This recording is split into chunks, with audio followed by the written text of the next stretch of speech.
सम्मा सम्बुद्धस्स। और 2 बार। नमो तस्स भगवतो अरहतो सम्मा सम्बुद्धस्स।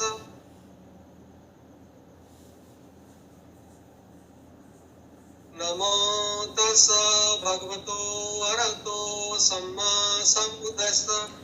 बुद्धं शरणं गच्छामि। बुद्धं शरणं शरणं गच्छामि। धम्मं शरणं गच्छामि। धम्मं शरणं शरणं गच्छामि। संघं शरणं गच्छामि।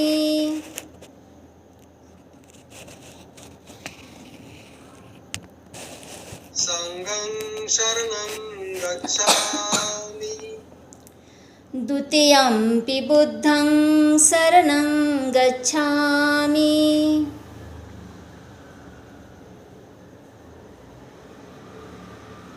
द्वितीयंपि बुद्धं शरणं गच्छामि। द्वितीयंपि धम्मं शरणं गच्छामि।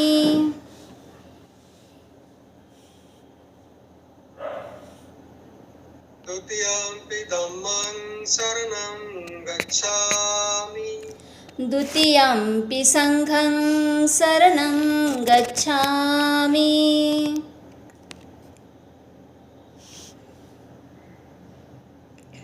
द्वितीयंपि संघं शरणं गच्छामि। तृतीयंपि बुद्धं शरणं गच्छामि।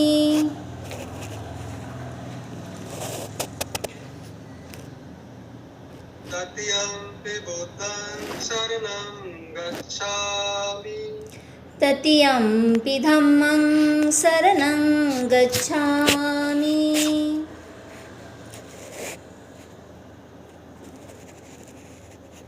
तृतीयंपि धम्मं शरणं गच्छामि।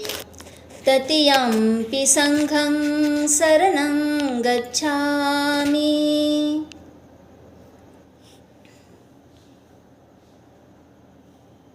तृतीयंपि संघं शरणं गच्छामि। पाणातिपाता वेरमणि सिक्खापदं समादियामि।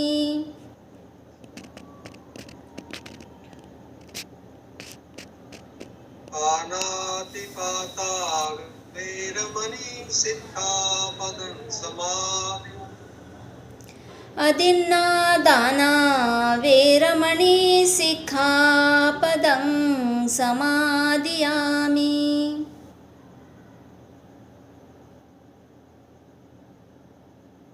आदिन्नादाना वेरमणि सिक्खापदं समादियामि। कामेषु मिच्छाचारा वेरमणि सिक्खापदं समादियामि।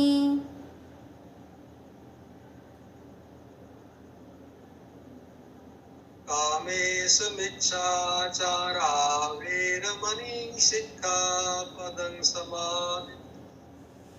मुसावादा वेरमणि सिक्खापदं समादियामि।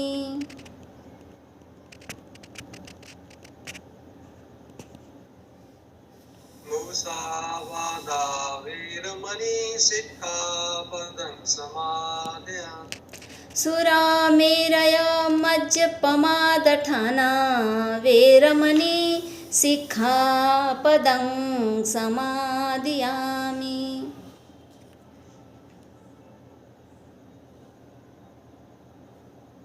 सुरामेरय मज्जपमादठाना वेरमणि सिक्खापदं समादियामि। साधु साधु साधु। अभी इसे हिंदी में बोलना है क्या यस बंते जी। आप बोलना चाहोगे हिंदी में? हिंदी में बंते जी। सर आप बंते जी हिंदी में प्रवचन कीजिए। ओके, ठीक है, कोई बात नहीं। मैं शुरू कर सकती हूँ? जी बंते जी। धन्यवाद। सर्वप्रथम आप लोगों ने मुझे ये अवसर दिया, उसके लिए बहुत बहुत धन्यवाद। और सभी महामानवों को मेरा त्रिवार अभिवादन है। विशेष रूप से आज का जो दिन है बहुत ही महत्वपूर्ण दिन है। 1 जनवरी 1848 में भीमा कोरेगांव में महार रेजिमेंट ने जो पेशवाओं के विरुद्ध युद्ध 1818 में, तो उनको भी मेरा नमन है, उन वीर जाबाजों को। दूसरा 1 जनवरी 1848 को ज्योतिबा फुले और सावित्री माई ने लड़कियों के लिए पहली स्कूल खोली थी। लड़कियों की शिक्षा के लिए उन्होंने ये पहला कदम उठाया था, उनके हम बड़े आभारी हैं। उनको भी हम त्रिवार वंदन करते हैं। और 2500 साल पहले बुद्ध ने महिलाओं को भिक्षुणी बनने का अधिकार देकर शिक्षा का अधिकार दिया। उनके प्रति हम अपना आभार व्यक्त करते हुए आज की इस देशना को हम शुरू करते हैं। मेरा विषय है, आज का मैंने एक विशेष विषय रखा है, अपराध मुक्त समाज के लिए धम्म की उपयोगिता और क्षमा याचना का महत्व। ये 2 मुद्दे मैंने लिए हैं आज की धम्म देशना के लिए। बातें बहुत छोटी है इस विषय में, सुनने में आपको लगेगा कि बहुत छोटी बात है, लेकिन बड़े काम की बात है। कहते हैं ना कि देखने में छोटे होते हैं लेकिन काम गंभीर करते हैं, उसी तरह का ये विषय मैंने लिया है। अपराध मुक्त समाज तो बड़ा लगता है हमें ये शब्द, लेकिन क्षमा याचना बोले तो बहुत छोटा लगता है। ये जो मैंने विषय लिया है, ये तथागत बुद्ध द्वारा प्रतिपादित विनय और शील में एक महत्वपूर्ण स्थान रखता है। याचना, जो अभी आपने थोड़ी देर पहले हमसे धम्म के लिए याचना की थी, लेकिन उसके पहले भी एक याचना होती है। उस याचना की बात मैं यहाँ रख रही हूँ, क्षमा याचना, जो कि जनरली की नहीं जाती है, उसकी उपेक्षा की जाती है, उसे महत्व नहीं दिया जाता है।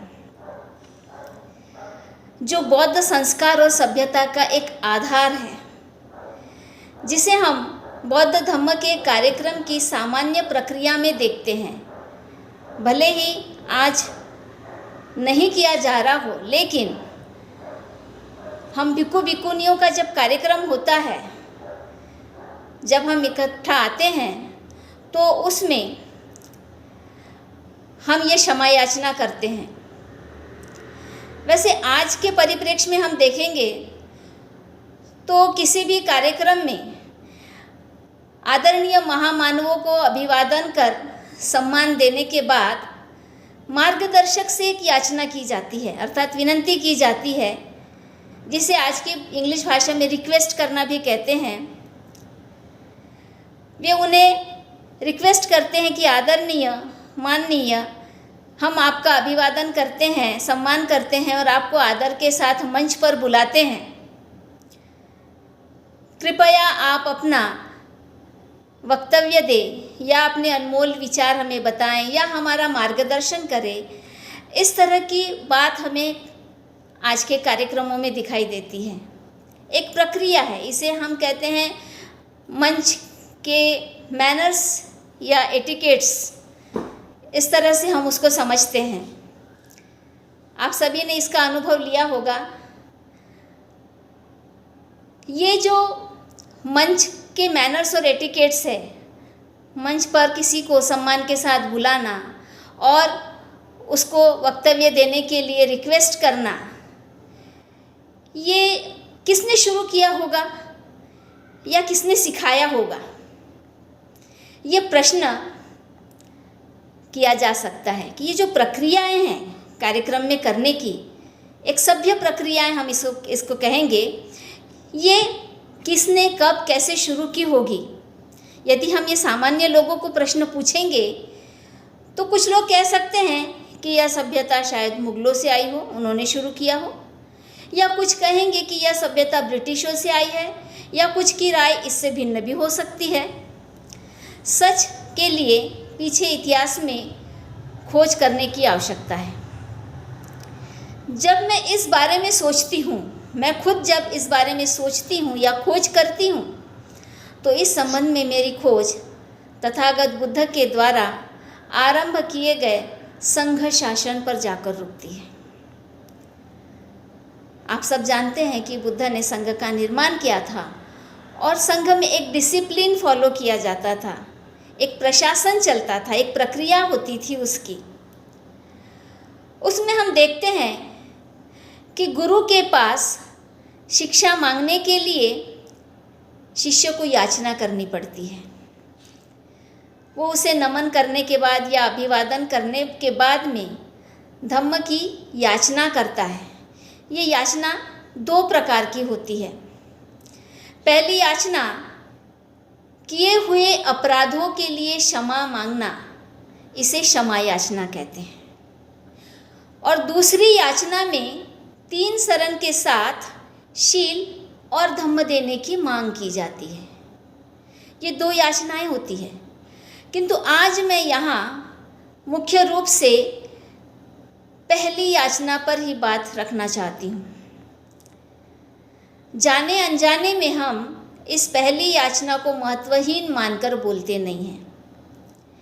कहने को पहली याचना केवल एक छोटी सी औपचारिकता लगती है, किंतु क्षमा मांगने और क्षमा देने पर बड़े ही मूल्यवान और असरकारक मुहावरे हमने सुने हैं। उन मुहावरों में से एक मुहावरा मैं आपको बताना चाहती हूँ। जैसे कहा जाता है, क्षमा वीरों का भूषण है। इस बात से ही पता चलता है कि यदि कोई अपराधी व्यक्ति आपके सामने आए और क्षमा मांगे तो उसको क्षमा करना बड़ा ही कठिन होता है। जो अपराधी होता है उसने उसी को चोट पहुंचाई हो तो उसका मन नहीं करेगा उसे क्षमा करने का, लेकिन वो क्षमा करता है तो ये कहा जाता है कि उसने बड़ी वीरता का काम किया है, बड़ा साहस का काम किया है, या बड़ा मन किया है, वो बड़े दिल वाला है जिसने कि उसे क्षमा कर दिया है। उसी के आधार पर ये इस तरह के मुहावरे बने हुए हैं। किंतु यहाँ मेरे कहने का मतलब सिर्फ यही नहीं है। क्षमा केवल यह एक पहलू हुआ क्षमा याचना का, लेकिन वास्तव में हम देखते हैं कि ये इतनी सी बात नहीं है। इस याचना में विनय के 3 महत्वपूर्ण अंग निहित दिखाई देते हैं। वो 3 महत्वपूर्ण अंग क्या है, ये समझने से इसकी महत्ता या इसकी उपयोगिता हमारी समझ में आएगी। सबसे पहले हम इसे पाली में कहकर देखते हैं। ओकास वंदामि भन्ते द्वारथ एन मय्यं कत्तं सब अपराधं खमतु मे भन्ते। अब इसमें हमने पहला पॉइंट ओकास को लेते हैं। ओकास शब्द क्या है? ओकास बड़ी विनम्रता से किसी से बात करने के लिए अवकाश अर्थात समय मांगा जाता है। जैसे वर्तमान आधुनिक समय में, आज की भाषा में ज़्यादातर इंग्लिश में लोग बड़े सरलता से कह देते हैं एक्सक्यूज़ मी प्लीज़। बड़ा प्यारा वर्ड है। किसी से बात करना है, वो कुछ काम कर रहा है, उसको रोकना है, जान पहचान हो न हो, लेकिन आप उससे अगर इंटरेक्ट होना चाहते हैं, उससे बातचीत करना चाहते हैं, तो उसका ध्यान पहले अपनी ओर आकर्षित करने के लिए आप कहते हैं एक्सक्यूज़ मी प्लीज़, कृपया ध्यान दे। यही वह ओकास शब्द है, कृपया ध्यान दे। ये ओकासा शब्द कहाँ से आ रहा है? बुद्ध की शिक्षा से आ रहा है। इसका उद्देश्य, मुख्य उद्देश्य यही है कि जिससे आप बात करना चाह रहे हैं, जिसके साथ इंटरेक्ट होना चाह रहे हैं, उसका ध्यान आकर्षण करना। लेकिन लोग क्या समझते हैं कि ये जो शब्द है एक्सक्यूज़ मी प्लीज़, ये अंग्रेज़ों का दिया हुआ है या ब्रिटिशों का दिया हुआ है, क्योंकि हम अपना इतिहास नहीं जानते हैं, हम अपनी सभ्यता और संस्कृति भुला बैठे हैं। क्योंकि ये जो छोटी सी बात है, इसको हमने महत्वहीन समझा है। लेकिन इसका असर क्या होता है कि कोई आदमी किसी भी काम में हो, आपकी विनम्रता से कहे गए इस शब्द से स्वयं विनम्र हो जाता है और वो ध्यान देता है आपकी तरफ में, बोलता है कहिए, यस प्लीज़, आप क्या कहना चाहते हैं। एक सुंदर वार्तालाप की शुरुआत होती है, एक डिसिप्लिन के साथ, एक विनय के साथ में। फिर ध्यानाकर्षण के बाद में कहते हैं वंदामि भन्ते, उसी विनम्रता के साथ आदरणीय व्यक्ति को वंदन करते हैं। भन्ते यह संबोधन का शब्द है। इसके बारे में भी हमारे समाज में बहुत भ्रांतियां हैं। भन्ते शब्द को लेकर बहुत भ्रांतियां हैं, बहुत सारे मिसअंडरस्टैंडिंग है। लेकिन जब हम इस बात को समझेंगे तो पता चलेगा कि भन्ते यह संबोधन का शब्द है जो किसी आदरणीय या सम्माननीय व्यक्ति के लिए प्रयुक्त किया जाता है, या उस समय किया जाता था बुद्ध के काल में। आप राहुल सांस्कृत्यायन जी की किताबें पढ़ेंगे, सिंह सेनापति ये किताब पढ़ेंगे, या वोल्गा से गंगा ये किताब पढ़ेंगे, तो आपको भन्ते शब्द के उसमें अर्थ दिखाई देंगे कि वो किस किस के लिए प्रयुक्त होते थे, कब प्रयुक्त होते थे। तो यहाँ पर भन्ते शब्द का जो संबोधन किया जाता है वो आदरणीय के रूप में किया जाता है, किसी आदरणीय सम्माननीय व्यक्ति के लिए। इसका लिंग से कोई संबंध नहीं है, स्त्रीलिंग पुल्लिंग नहीं है, एक सामान्य संबोधन का शब्द है। तो ऐसे आदरणीय व्यक्ति को वंदन किया जाता है इस याचना के तहत, क्षमा याचना के तहत। ये दूसरा बिंदु। तीसरा महत्वपूर्ण पहलू यह है कि इसमें भन्ते को वंदन करने के बाद कहा जाता है द्वारथ येन। द्वारथ का मतलब होता है द्वारपाल। पाली डिक्शनरी में आप देख सकते हैं गेटमैन या गेटकीपर लिखा हुआ है इंग्लिश में, और हिंदी में लिखा है द्वारपाल। द्वारथ यानी द्वारपाल। द्वारपाल मतलब जो रक्षक होता है, जो रक्षा करने वाला होता है। द्वार पर खड़ा होता है मतलब जिस भी द्वार पर वो खड़ा होता है वो उसकी रक्षा कर रहा होता है, अर्थात वो रक्षक होता है।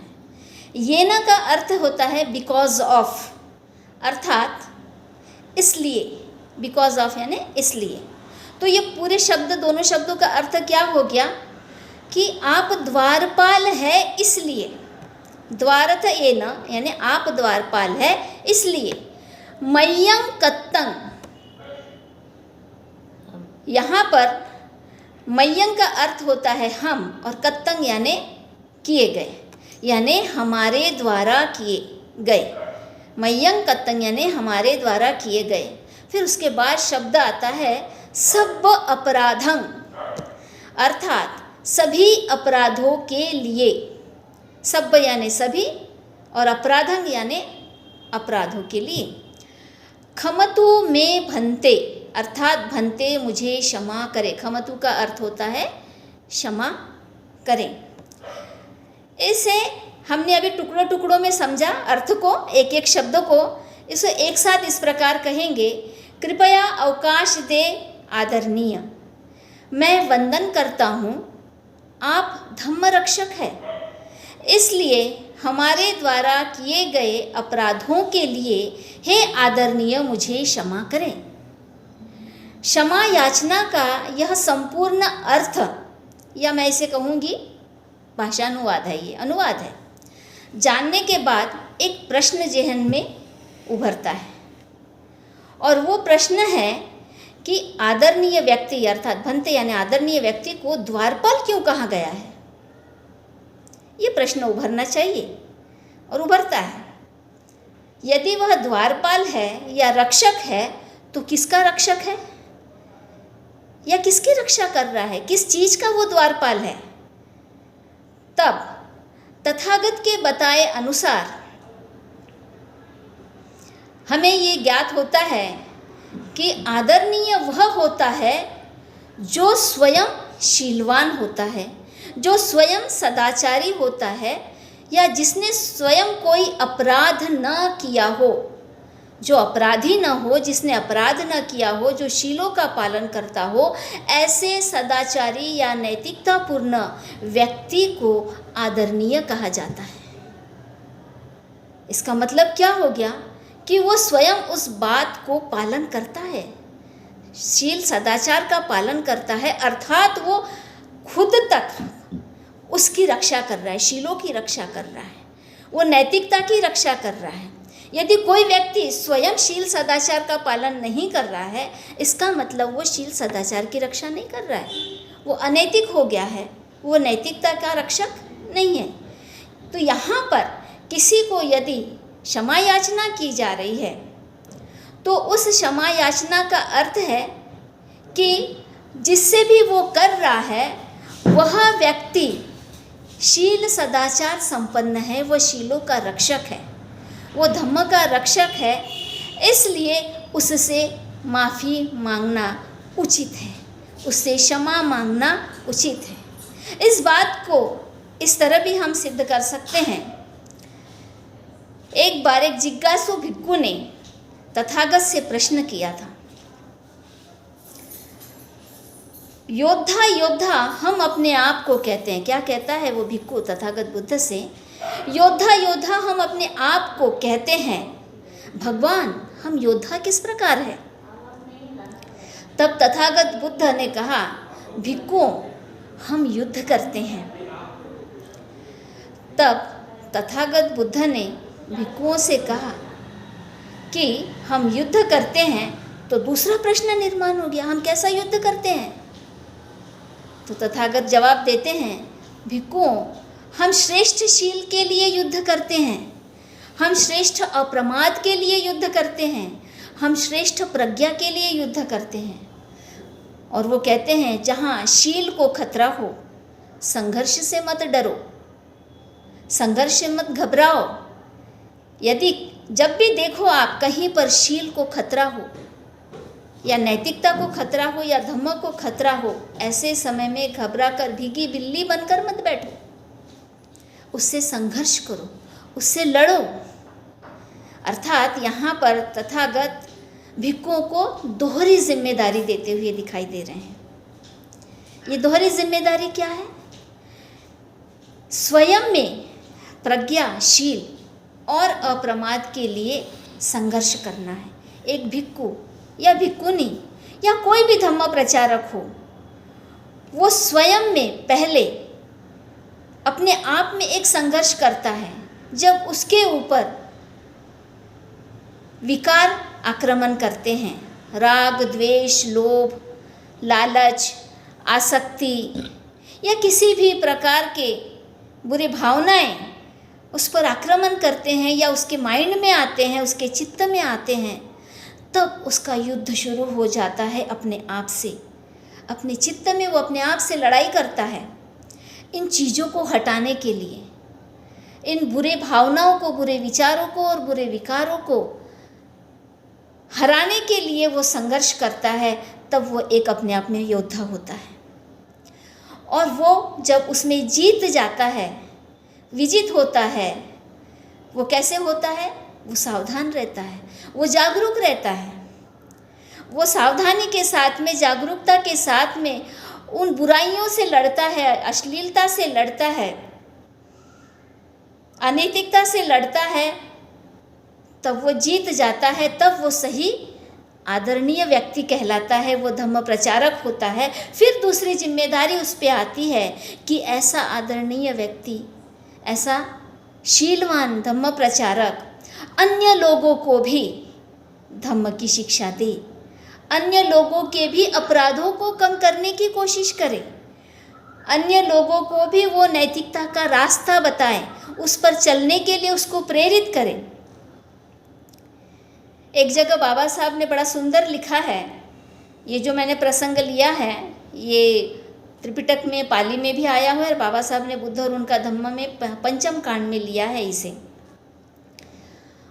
दूसरा एक बड़ा अच्छा उदाहरण बाबा साहब कहते हैं कि तथागत बुद्ध किसी को करने के लिए नहीं कहते थे, वो खुद करते थे। शीलों का पालन, शीलों का आचरण वो स्वयं करते थे, उनको देखकर दूसरे उसका अनुसरण करते थे। तो जो भिक्खु भिक्खुनी या प्रचारक होते हैं उनसे ये अपेक्षा की जाती है कि वो स्वयं शीलवान हो, सदाचारी हो, धम्म के रक्षक हो, तभी कोई अन्य सामाजिक व्यक्ति उनके पास आकर उनसे अपने अपराधों की क्षमा याचना करता है। ये माना जाता है कि जिससे हम क्षमा याचना कर रहे हैं वह धम्म का रक्षक है और वह किसी को क्षमा करने की योग्यता रखता है। इस तरह से हम देखते हैं कि धम्म प्रचार या मार्गदर्शक जिससे क्षमा याचना की जाती है उसको विजेता बनाने के लिए समय समय पर बुद्ध ने बहुत सारी प्रक्रियाओं को निर्माण किया या संघ शासन में नियमों के आधार पर उसे सम्मिलित किया। उसमें से एक बहुत सुंदर परंपरा बुद्ध ने स्थापित की थी, वो है पातिमोक्ष और उपोसथ की परंपरा। पातिमोक्ष उपोसथ की परंपरा बहुत सारे लोग ये कहते हैं कि ये भिक्षुओं के लिए है। हाँ, भिक्षुओं के लिए तो है, लेकिन ये भिक्षुओं पर बड़ी जिम्मेदारी है ना कि वो समाज को नैतिकता का रास्ता दिखाए। तो जब भिक्षुओं को ये जिम्मेदारी दी गई है तो उसको पूरा करने के लिए स्वयं उसको शील का पालन करना है। तो ये उपोसथ के माध्यम से स्वीकार कर अपराधों को स्वीकार करने का जो एक परंपरा निर्माण किया गया उपोसथ के माध्यम से, इस परंपरा को बाबा साहेब अम्बेडकर ने कहा कि बुद्ध धम्म में ये सबसे सुंदर परंपरा है। और आजकल हम देखते हैं कि उपोसथ ये आम उपासक भी ले रहे हैं, गृहस्थ लोग भी ले रहे हैं, लेकिन उसको गलत वे में ले रहे हैं। वे केवल अष्टशील ले रहे हैं, लेकिन उस अष्टशील का पालन किया या नहीं किया, कौन से शीलों को तोड़ा, कौन से अपराधों को उन्होंने किया, इसका अवलोकन नहीं करते हैं और उसके लिए अपराध की स्वीकृति नहीं करते हैं और जो अपराध किए गए हैं उसकी क्षमा याचना शीलवान व्यक्ति से नहीं करते हैं। इस तरह से ये क्षमा याचना जो है बड़ी इम्पोर्टेंट हो जाती है। आज की भाषा में इसे कहते हैं अपराध स्वीकृति करना, यानी कन्फेशन करना।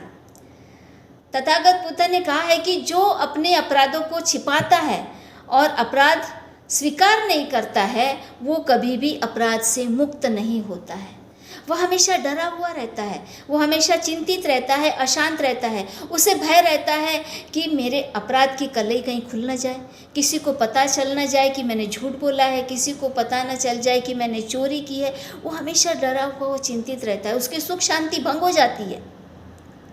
इसलिए बुद्धा ने इस चीज़ को बहुत ही महत्व दिया है कि यदि कोई सुख और शांति चाहता है तो वो अपना खुद का निरीक्षण करे कि क्या वो अपराधों से मुक्त है या उसने अपराध किया है।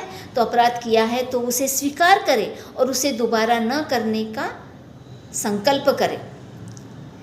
इस तरह से बुद्ध ने जगह जगह पर इस क्षमा याचना को बड़ा महत्व दिया है। वो जितना भिक्खु भिक्खुनियों के लिए इम्पोर्टेंट है उतना ही वह आम नागरिकों के लिए भी इम्पोर्टेंट है, क्योंकि आम नागरिकों से ही समाज बनता है और इसी समाज को सुधारने की जिम्मेदारी प्रचारकों की या भिक्खु भिक्खुनियों की बनती है। जब वो क्षमा याचना करते हैं तो वो बहुत रिलैक्स फील करते हैं, अपने आप को मुक्त फील करते हैं, एक खाली हो जाते हैं। जैसे मन में कोई बोझ होता है, वो बोझ उतार दिया है ऐसा वो महसूस करते हैं।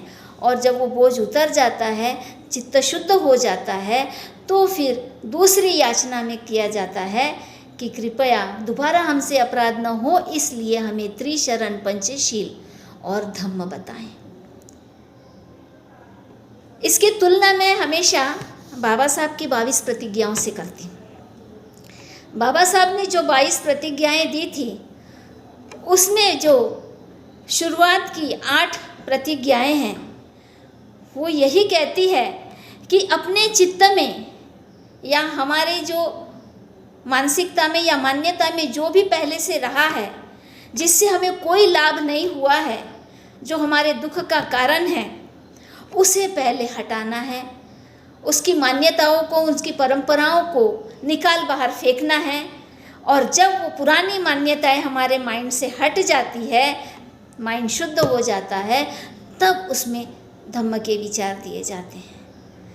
तब उसमें बुद्ध द्वारा बताए गए शीलों को लिया जाता है, ग्रहण किया जाता है। अन्यथा क्या होगा कि जो पुरानी मान्यताएं हैं, पुराने विचार है या पुराने विकार है, पुरानी गलत भावनाएं हैं, वो अगर माइंड में है, उसको आपने नहीं निकाला, अपराधों को स्वीकार नहीं किया, उससे मुक्त नहीं हुए, वो पहले से माइंड में है कि कल मैंने झूठ बोला था और आज मैंने उसकी क्षमा नहीं मांगी और डायरेक्ट कह रहे हैं कि कृपया हमें पंचशील दे, क्या होगा? मिश्रण हो जाएगा। आप दूसरों से नहीं, अपने आप से झूठ बोल रहे होंगे। आप दूसरों को नहीं, खुद को ठग रहे होंगे, क्योंकि ये चित्त की बात है, चित्त की शुद्धता की बात है। चित्त में जो होता है आदमी वैसा ही करता है। आदमी चित्त का गुलाम है। चित्त में अगर पहले से कुछ है और उसको नहीं निकाला, तो फिर बाकी जो दूसरा लिया जा रहा है उसके कोई मायने नहीं रहते, क्योंकि वो जो अंदर दबे हुए हैं, पहले से अंदर दबी हुई बुराई है या अपराध प्रवृत्ति है, वो फिर सिर उठाती है। जहाँ मौका मिलता है, जहाँ परिस्थितियाँ निर्माण होती है, वहाँ पर वो फिर सिर उठाती है और फिर से उनके ऊपर हावी हो जाती है, और इस तरह से वो उसको अपराध करने के लिए प्रवृत्त करती है। इस प्रकार यदि हम क्षमा मांगकर अपने अपराधों से मुक्त हो जाते हैं, चित्त को शुद्ध कर लेते हैं, जब फिर दूसरी जो याचना मिलती है उसमें फिर हमारे मार्गदर्शक हमें शिक्षा देते हैं कि हमने अपराधों को नहीं करना है। कौन से अपराधों को नहीं करना है? तो मुख्य 5 अपराध बताए हैं। वो अपराध है, पहला है किसी का प्राण नहीं लूँगा, पानातिपाता, किसी का प्राण नहीं हरूंगा, अर्थात किसी की हत्या नहीं करूँगा। दूसरा है चोरी नहीं करूँगा, अर्थात जो वस्तु मेरी नहीं है उसे मैं नहीं लूँगा। और तीसरा है कामेसु मिच्छाचारा, यानी किसी भी गलत कामना, कामेसु यानी कामना, गलत, मिच्छा यानी गलत, गलत कामना पूर्ति के लिए मैं ऐसा कोई भी कार्य नहीं करूँगा। क्योंकि गलत कामनाएं हमारे मन में आती है, और जैसे ही गलत कामनाएं हमारे मन में आती है, हम उसको पूरा करने के लिए प्रयासरत हो जाते हैं, अपादान में चले जाते हैं, हम कृति में उसको लाने की कोशिश करते हैं। तो तीसरी जो शील है वो कहता है कि मैं किसी भी गलत कामना को पूर्ण करने के लिए गलत राह पर नहीं चलूँगा। और चौथा शील कहता है कि किसी भी प्रकार का झूठा वादा या वचन नहीं बोलूँगा। 5वां शील कहता है किसी भी प्रकार का नशा नहीं करूँगा। बहुत लोगों को लगता है कि ये मामूली सी बात है, औपचारिक रूप से बहुत लोग बोलते हैं, लेकिन इसमें बहुत गहरे अपराध छिपे हुए हैं, ये हमारी समझ में नहीं आता है। यदि हम इन चीज़ों को सही तरीके से समझ लें। आप कहना कुछ चाह रहे हैं? समय? जी बातें जी समय अच्छा, ठीक है। हाँ, तो इस प्रकार यदि हम इन शीलों को अच्छे से समझ ले तो हमें पता चलेगा कि हम इस समाज को और इस देश को, केवल अपने आप को ही नहीं, पूरे समाज को और देश को अपराध मुक्त करने की ओर प्रवृत्त होते हैं। एक एक आदमी से परिवार बनता है, आदमी एक इकाई है परिवार की, परिवार से समाज बनता है, समाज से देश बनता है, देश से विश्व बनता है। और ये संपूर्ण विश्व में जो मानव जाति है वो शांति चाहती है, सुख चाहती है। अपराध मुक्त होने के लिए हमें ये 5 शील लेना बहुत ज़रूरी होता है। जिस तरह से हम लोग अपराध मुक्त हो सकते हैं, यदि हम अपराध मुक्त हो जाते हैं तो सभी जगह शांति स्थापित हो सकती। पहले हमारे चित्त में शांति आएगी, उसके बाद में हम समाज में शांति फैलाएंगे और उसके बाद में हम अन्य लोगों तक भी इसको पहुंचा सकते हैं। इस तरह हम देखते हैं कि ये क्षमा याचना कोई मामूली बात नहीं है। धम्म में इसका एक विशिष्ट महत्व है। ये हमारी सभ्यता और संस्कृति की बात है। इसमें 3 शब्द बड़े महत्वपूर्ण आए हैं, एक्सक्यूज़ मी, प्लीज़, सॉरी। आज की भाषा में मैं बता रही हूँ। ये जो 3 शब्द है ये हमारे संबंधों को मधुर बनाते हैं, हमें मैत्रीपूर्ण संबंध निर्माण करते हैं, हमें अपराधों से मुक्त करते हैं। इस तरह से हमें इन शब्दों का प्रयोग करना चाहिए जो हमें याचना में मिलता है, खास करके क्षमा याचना में मिलता है। इसलिए इसकी महत्ता को हमने कम आंकते हुए इसे इग्नोर नहीं करना चाहिए, इसकी उपेक्षा नहीं करनी चाहिए और लगातार हमेशा स्वयं से ही क्षमा मांगे। स्वयं को जो क्षमा करता है वो डिप्रेशन में कभी नहीं जाता है। तो इससे हमारे समाज को हम अपराध मुक्त कर सकते हैं। इतना ही कहकर मैं यहाँ रुकती हूँ। बहुत बहुत धन्यवाद। जय भीम, नमो बुद्धा। किसी का कोई सवाल हो यदि कोई सवाल हो तो आप पूछ सकते हैं। ठीक है बंते जी, आप हमारे साथ जुड़े रहे, तो कोई सवाल आए तो हम बहुत बहुत धन्यवाद बंते जी आपका। और बंते जी ने क्षमा याचना पर जो अपने प्रवचन दिए हैं, बहुत जरूरी ये पाठ है। अगर जब हम बंते जी को भोजन दान ऑफर करते हैं तो भी वंदना करते हैं, तो भी पाली में खास स्टैंजा होते हैं, गाथा होती है, वो बोलना पड़ता है। बंते जी को रिक्वेस्ट करनी पड़ती है हम हमारा भोजन स्वीकार कीजिए। फिर बंते जी स्वीकार करते हैं, फिर आशीर्वाद देते हैं। बहुत से प्रॉपर सिस्टम तथागत ने दिया है, कैसे पंचशील के लिए बेनती करनी है, कैसे दान देने के लिए बेनती करनी है, कैसे भोजन दान देने के लिए विनय करना है, बेनती करनी है, रिक्वेस्ट करनी है। तो ये क्षमा याचना जो पंचशील से पहले बहुत इम्पोर्टेंट स्टेप है, सब बंते जी ने बताया बड़े डिटेल से। हम बहुत बहुत धन्यवाद करते हैं। बंते जी भिक्षुनी और शराबनेरी के ट्रेनर्स भी हैं, उनको शिक्षा देते हैं, ट्रेन करते हैं। ये Prajapati Mahaprajapati Gautami educational foundation trust की ओर से बंते जी ऑनलाइन ब्लॉगर भी हैं, वो धाम पर बहुत अच्छा अपने आर्टिकल्स देते रहते हैं। बुक जैसे मैंने पहले बताया, बहुत सारी बुक्स उन्होंने लिखी है। और श्रामनेरी भिक्षुनी संघ का इतिहास, एक बहुत इम्पोर्टेंट बुक्स जो सितंबर 22 में ही रिलीज हुई है, कुछ महीने पहले। तो तथागत के समय से लेकर भिक्षुनी का जो इतिहास रहा है आज तक, मॉडर्न टाइम तक, और सारी उसकी में डिटेल है। तो बंते जी आपका बहुत बहुत धन्यवाद करते हैं, आपका बहुत बहुत शुक्रिया। तो अभी हम चलते हैं हमारे जो दूसरे एपिसोड पर। जैसे आज भीमा कोरे